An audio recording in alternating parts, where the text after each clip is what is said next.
It's the first weekend in Milwaukee without the city's mask mandate since it was put into place in January. Madeline O'Neill, she joins us live in the 3rd Ward where she caught up with people out and about today. And Maddie, you also spoke to an associate professor on whether loosening mask requirements makes sense. Yeah, I mean, there's not many people out now because of the rain, but earlier there was a lot of life on these streets, as you might imagine. Now, we talked with that professor after the CDC released those new guidelines. Those guidelines take into account not only COVID-19 cases, but hospital admissions and capacity. So according to that, right now, Milwaukee County's COVID community level is low, meaning the CDC says that masks are not needed inside. It's starting to warm up, so you could be outside more. Change is in the air, carrying in a certain excitement.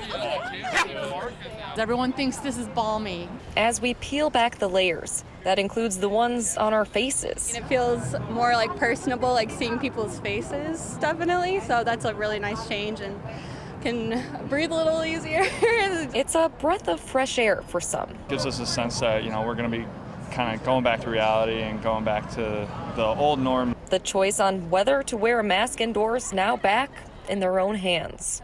We still do.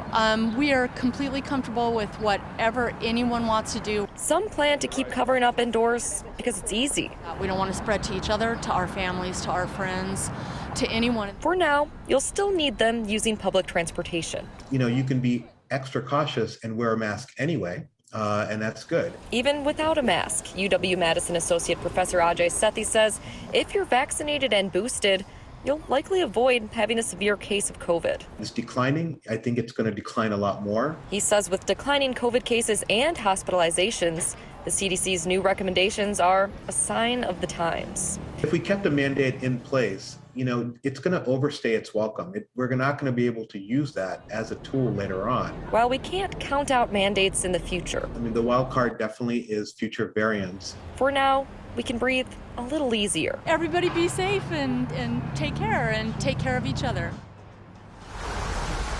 As of now, the CDC map shows that all counties in southeastern Wisconsin are at that low community COVID level, except for Racine and Kenosha counties. Those are listed at high, and at that point, the CDC says masks are still recommended inside. Live here in Milwaukee, Madeline O'Neill, FOX 6 News. Maddie, I have to admit, it's nice to not always have to wear the mask. Hopefully that sticks around. All right, thank you.